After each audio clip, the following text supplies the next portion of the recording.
అందరికీ నమస్కారం. నేను మీ గోపాల్ అయ్యంగార్. 5వ తారీఖు జనవరి 2025 నుంచి 11వ తారీఖు జనవరి 2025 వరకు మేషరాశి నుంచి మీనరాశి వారికి వార ఫలాలు ఎలా ఉందో తెలుసుకుందాం. మనం ప్రతిసారి కూడా అనేక విషయాలు తెలుసుకుంటూ ఉంటాం, పంచాంగం తెలుసుకుంటూ ఉంటాం, ఈ వారంలో గ్రహస్థితులు. కానీ ఒక్కొక్క గ్రహం యొక్క కథ కూడా చాలా అద్భుతంగా మన పురాణాల్లో రాసిపెట్టి ఉంటుందన్నమాట. ఆ ఒక్కొక్క గ్రహం యొక్క చరిత్ర చదివితే అసలు చాలామంది జాతకాలు నమ్మరు. అటువంటిది కొందరు చదువుకున్న పిల్లలు సైంటిఫిక్గా 9 గ్రహాలు ఉన్నాయండి, అమెరికా లాంటి నాసా వాళ్ళే ఒప్పుకున్నారు, సూర్యుడి చుట్టూ మిగతా గ్రహాలన్నీ తిరుగుతుంటాయి, ఇదొక సూర్యుడి యొక్క వలయం అని ఉంటుంది, అన్నీ ఆర్బిట్ లాగా ఉంటుంది, మన అటామిక్ స్ట్రక్చర్ లాగానే పైన కూడా ఉంటుంది, అలాగా గ్రహాలన్నీ కూడా తిరుగుతూ ఉంటాయి సూర్యుడి చుట్టూ అని ఎన్నో అంటుంటాం.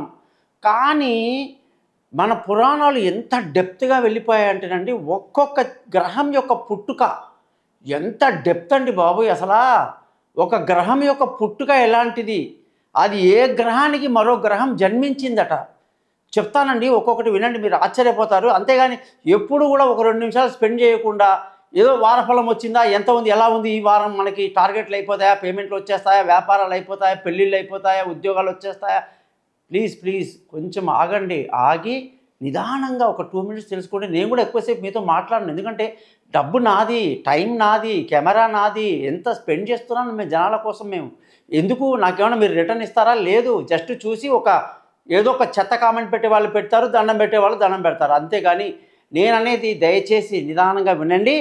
నేను ఈ యొక్క వారఫలం 5వ తారీఖు నుంచి 11వ తారీఖు జనవరి చెప్తున్నాను. అలాగే గురుగ్రహం యొక్క స్థితి వృషభ రాశిలో, కుజుడు కర్కాటక రాశిలో, కేతు కన్యా రాశిలో, బుధ సూర్యగ్రహాలు ధనుసు రాశిలో, అలాగే శుక్ర శని చంద్రగ్రహాలు కుంభరాశిలో, రాహు సంచరించేది మీనరాశిలో సంచరిస్తున్నారని చెప్పాను. ముఖ్యంగా ఈ వారం కానీ గమనిస్తే బుధగ్రహం యొక్క మార్పు, వృశ్చిక రాశిలో అనేక రోజులుగా ఉన్నటువంటి బుధుడు ఇప్పుడు మనకి ధనుసు రాశిలోకి వచ్చేసాడన్నమాట.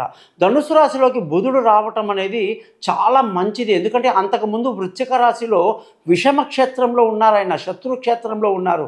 అందుకే గ్రహాలలో నేను చెప్పాను కదా, ఏ గ్రహం ఎలా పుడుతుంది అనేది అంటే చూస్తే బుధ గ్రహం గురించి ఇవాళ తీసుకుందాం.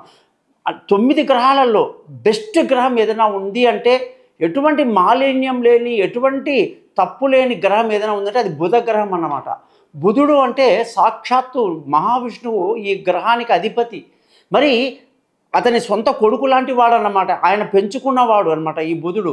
మరి బుధుడు ఎవరికి పుట్టాడంటే చంద్రుడికి పుట్టాడట. చంద్రుడు ఎవరితో కలిస్తే పుట్టాడు అంటే బృహస్పతి భార్య పేరు తారా అట. తారాతో ఈ చంద్రుడు కలిసి కాపురం చేయడం వల్ల ఈ బుధుడు పుట్టాడు అని చెప్పి మనకు విష్ణు పురాణాల్లో చెబుతారు. ఎంత ఆశ్చర్యంగా ఉంటుందంటే అసలు ఇంత డెప్త్గా ఎలా జరుగుతుంది. ఈ రోజుల్లో మీకు చూస్తుంటారు, రహస్యం అని అనేక సీక్రెట్ అనే పుస్తకాలు జాబ్లో దొరుకుతుంటాయి. విశ్వాన్ని మనం ఏమడిగితే విశ్వం మనకు అది ఇస్తుంది అని చెప్పి కామెంట్స్ ఉంటాయి. నిజంగా చూసుకుంటే ఇవన్నీ ఎందుకు పనికిరావు ఆ పుస్తకాలన్నీ. మన గాయత్రి ముందు ఎక్కడంటే అసలు విశ్వాన్ని చీల్చిపడేశారు మన ఋషులు, మహానుభావులందరూ కూడా. మంత్రాలని ఎలా కనుక్కున్నారండి. అలాగా బుధుడు వచ్చేసి చంద్రుడికి తారకి పుట్టినవాడట.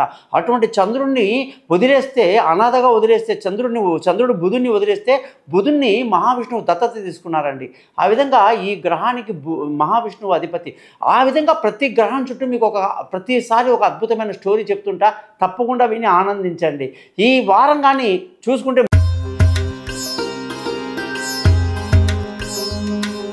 మిథున రాశి వాళ్ళందరికీ కూడా 5వ తారీఖు జనవరి నుంచి 11వ తారీఖు జనవరి వరకు ఎలా ఉందో చూద్దాం. ఎంత గొప్ప సంతోషకరమైన శుభవార్త అంటే మిథున రాశి వాళ్ళందరికీ నిజంగా నూతన సంవత్సర శుభాకాంక్షలు చెప్పాల్సిందే. ఎందుకంటే ఇన్ని రోజులుగా బుధుడు వృశ్చిక రాశిలో కూర్చొని శత్రువు క్షేత్రంలో పీడించబడ్డాడు అన్నమాట. ఆయన పడ్డ బాధ 6వ ఇల్లు, మిథున రాశికి 6వ ఇల్లు, అదొక డేంజరు. 6th ప్లేస్ కాస్త కుజుడి యొక్క ఇల్లు అవ్వడం వల్ల కుజుడికి బుధుడికి అస్సలు పడదన్నమాట. పరమశత్రువులు, పాము ముంగిస లాంటి పరిస్థితి అనమాట. ఆ విధంగా ఉన్నటువంటి బుధుడు కాస్త పక్కకి జరిగిపోయాడు. దీనివల్ల అసలు మీకున్న నెగిటివిటీ అంతా తొలగిపోతుంది. ఇంకా మీరు మారాలి. గతంలో కూర్చొని నాకు అట్లా అయింది ఇట్లా అయిందని మాట్లాడితే కుదరదు. గతం గురించి మాట్లాడేవాడు పోయిన వాడితో సమానమే. వర్తమానంలో బతికేవాడే బతికినట్టు లెక్క. అంతేగాని భవిష్యత్తు గురించి కూడా ఎక్కువ ఆలోచించాల్సిన అవసరం లేదు. మిథున రాశి వాళ్ళకి బుధుడు సప్తమంలోకి వచ్చి అనేక శుభాలు చేశాడు.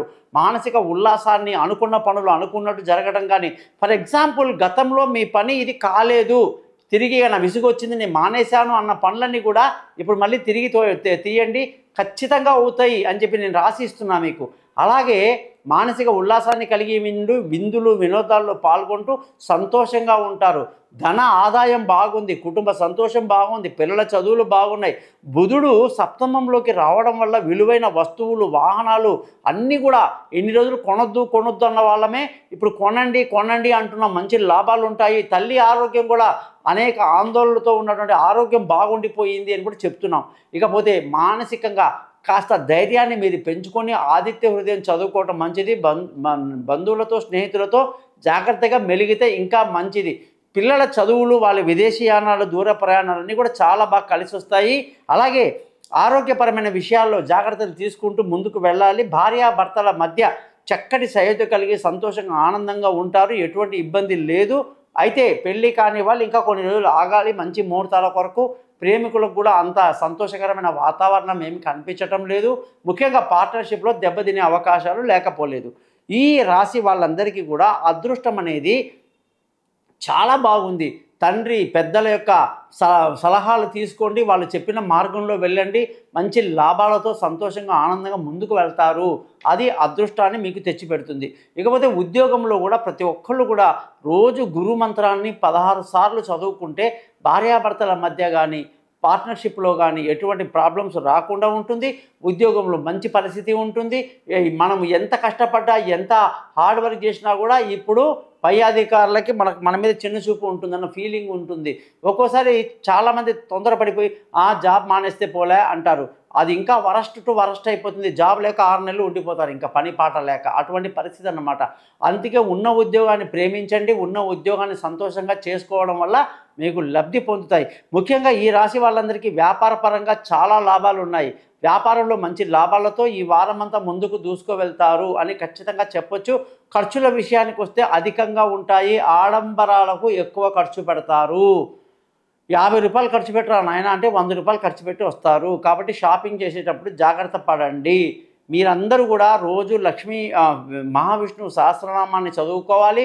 అలాగే మీరందరూ కూడా ఉద్యోగాలు, వ్యాపారాలు బాగుండాలన్నా, పెళ్లి జరగాలన్నా అన్నిటికీ కూడా మీరు మీ యొక్క జాతకం తెలుసుకోవడానికి నన్ను పైన కాంటాక్ట్ చేయండి. మీ జాతకాలు రెడీ చేసి మీతో నేను 15 నిమిషాలు రికార్డ్ చేయించి 50 పేజీల జాతకాన్ని PDF చేసి పంపిస్తాను. ముఖ్యంగా చిన్న పరిహారాలు చెప్పి మీ ప్రాబ్లం సాల్వ్ చేయడం వల్ల నా పేరు thesimpleastrologer.com అన్నటువంటి ఛానల్ని మీరందరూ చూస్తున్నారు. సబ్స్క్రైబ్ చేయండి, బంధువులకు స్నేహితులకు తెలియజేయండి. నా దగ్గర జాతకం కోసం రండి, మాట్లాడదాం. నమస్కారం, గోపాల్ అయ్యంగార్.